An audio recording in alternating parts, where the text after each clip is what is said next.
Welcome to the Beyond Barriers podcast. If you're an ambitious woman who wants to advance in leadership, then this podcast is for you. This podcast is co-hosted by Nikki Barua, digital innovator, serial entrepreneur, author, and speaker, and Monica Marquez, senior corporate leader, ex-Googler, and diversity expert.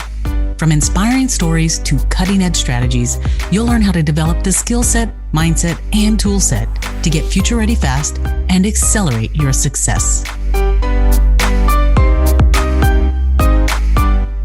Hi, everyone.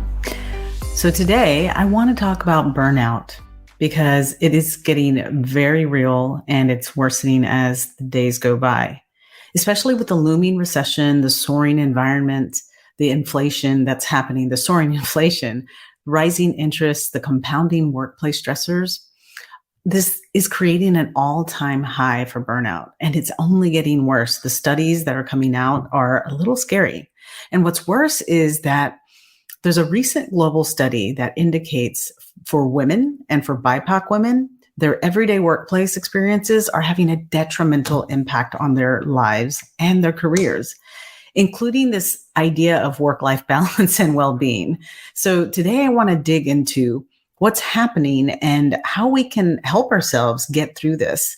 Because the scary thing is that even the Google Trends data are showing research that people are researching pandemic burnout symptoms, economic burnout symptoms, work burnout symptoms. They're increasing over 500% since September 2020 and today. So it is real. People are thinking about it. People are trying to do things and help themselves. And so I wanted to talk about it today. But what sparked it for me was looking into the research. And Deloitte released their 2022 Women at Work, their global report that surveyed over 5,000 women across 10 countries. So this is global. And it is scary. The numbers, women are saying that they're feeling more burnout now than they were last year. And even, despite the shifting work arrangements, the new hybrid working from home, women are feeling more burnout and stress at alarming levels. 53% of women say their stress levels are higher than they were a year ago. 46% are saying they just completely feel burned out, right? Because it makes sense. Prolonged stress causes burnout. And 33% are reporting that they've taken time off due to just mental health challenges because they are trying to deal with the stress and the burnout. And 39%, which is, I think, even more harder to swallow, is that 39% of the women don't feel comfortable talking about burnout at work or using that as a reason why they need to take some time off or some time for themselves. And so it's compounding and it's causing a lot of issues in the workplace. Like 40% of women are actively seeking new roles and they're citing burnout as the reason. So employers need to start paying attention to this because people are wanting to leave their jobs because of burnout. And 60% of people who have already left their jobs, so part of this great recession or the great, individuals leaving the great resignation, 60% of them cited that it was because they, one, stressors at work and burnout, but two, there wasn't room for advancement or they didn't see that room for advancement. And what's even worse is that women, ethnic minority groups, BIPOC women are more likely to feel burned out than the majority group. And so this is all coming out in the studies. And it's definitely something we need to pay attention to because there is just, increased stressors. And now with the looming recession, the inflation rates, the cost of things going higher, job security because of the economic recession that's coming and looming, companies cutting jobs left and right. It's real, it's inevitable, and we're going to have to deal with it. And so really thinking about what do we do? What do we do to help ourselves really think about how do you manage this burnout? How do you extinguish it for yourself? And really we have to take intentional steps for ourselves and really do some introspection to figure out what is at the root cause of it for yourself. And you really have to dig deep, look into it, and to detect what is really causing it for you? What will help you regain balance and help you feel healthy and hopeful again? And so let's really think about what is burnout. And I shared a little before, it's a state of just complete exhaustion, but it's prolonged stress. So stress and burnout are two different things, but we all tend to use that word interchangeably, where I'm stressed out, I'm burned out. Stress is a good thing in some cases. It can keep you on your A game. It can give you that needed adrenaline to help you get through the end of something. So maybe there's a stressful time at work where you might have a big project or something, that you're dealing with. It might be a season or a quarter. But a lot of the times there's an end to the stress, right? There's just this big project. There's a light at the end of the tunnel. But burnout is caused by just compounded, prolonged stress, where it's just, there's a lot of stressors and there's no break. There's no light at the end of the tunnel. And so that prolonged stress will then kind of fuel the burnout and cause feelings of overwhelm. You feel emotionally drained, and it's just hard to keep up with everything on your plate. And then you begin to lose motivation to keep going. And that stress really creates, just loss of momentum, loss of motivation, hopelessness.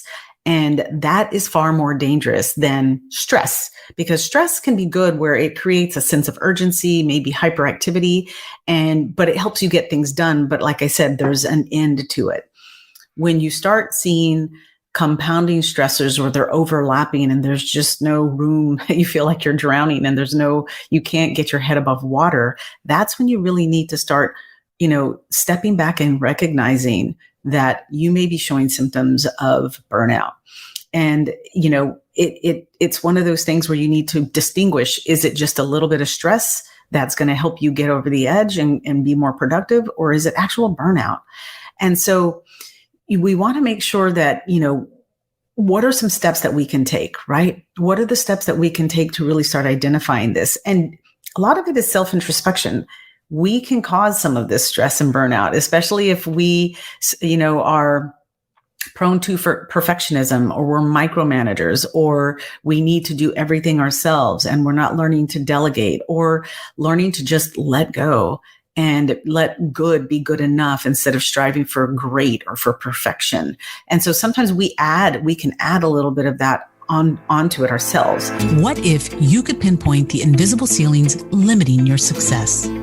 Imagine having clarity on your strengths and barriers so you can take action and gain unstoppable momentum to advance as a future-ready leader. Well, that's exactly what the Beyond Barriers quiz will help you discover. You'll get your personalized score based on the 25 essential elements proven to accelerate success in the digital age, so you can understand what's holding you back and where to focus your efforts. The Beyond Barriers quiz is completely free and takes just a few minutes. Go to iambeyondbarriers.com/quiz and take the quiz today. So we want to make sure that we are doing everything that we can. But one of the most important things, and they're simple, right? Let's talk about steps that you can take to avoid burnout. And these are things that anyone and everyone can do. It's not rocket science, but what it is that you have to hold yourself accountable and actually do it.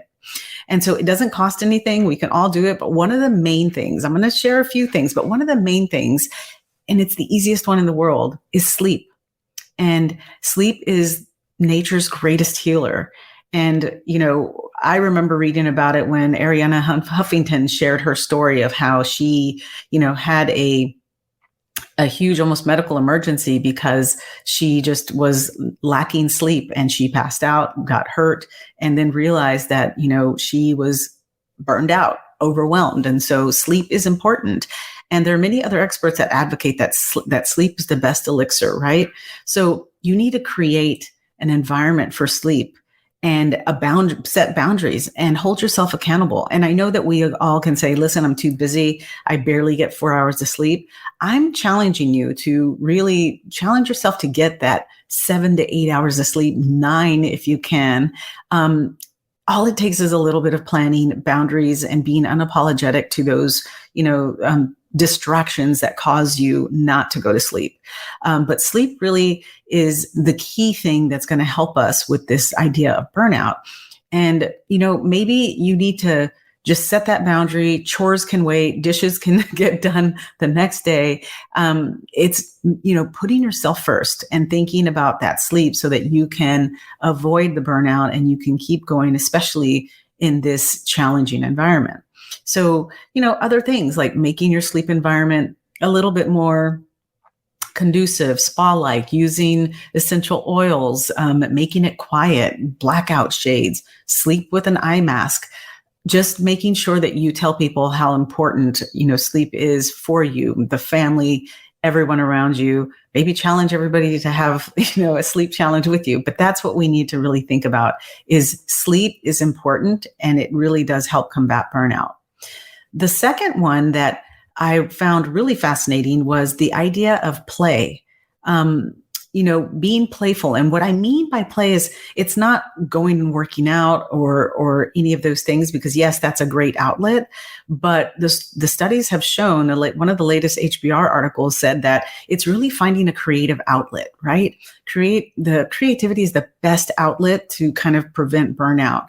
And what I mean by this is, do you love to draw, paint, design, play an instrument, sing, dance, like taking just 20, 30 minutes for yourself to do that without thinking about work, stepping away and making it, a way to release a lot of this energy and stress, is really helpful. And so it's the idea of play of like no agenda, just go do something you really enjoy doing and make it playful, throwing a Frisbee, just going on a swing, hanging out somewhere, doing something that you really enjoy doing. They say that it is extremely important. And then the third is actually finding time for yourself, not the play or anything of the sort, but finding time for yourself to just meditate, to think about, just be alone by yourself in your head, introspective, really trying to understand the main reasons that maybe you're burning out. And it's because we keep pushing ourselves to the end where we don't take breaks. We don't regroup. We don't get in our head and understand, give ourselves the time to heal. And so the psychologists are recommending that you spend time away from your to-do list, walk away from your desk, find a relaxing environment, go for a walk all by yourself. But they really say that getting away from your desk, taking lunch and eating it somewhere else, not bringing it back to your desk. A lot of us fell into that habit, working from home, going to the kitchen, grabbing your food, coming back at your desk and kind of eating and working at the same time. Take that time for yourself. Eat alone. Think about what is going on. If you are stressed out, taking moments to just do some breathing exercises, meditation, just dig deep into your mind and soul and look inward. And ask yourself, why are you burning out? Could it be because you yourself are creating it, because you are micromanaging, or you're taking too much work home, or you're not separating work and life? You're not putting those boundaries and punctuating that. So I challenge you, just take action. But most importantly, speak up. Set boundaries with others. Talk to your direct managers, to your peers, your spouse, your children. Communicate unapologetically and create more awareness that you're feeling symptoms of burnout. Let's normalize this, right? We're all feeling it. And so let's not make it taboo to talk about feeling stressed out to the point of burnout. Get away from your screens, from your phones completely for 20, 30 minutes, relax, meditate, do something fun. And, get your sleep. Make sleep a priority every morning.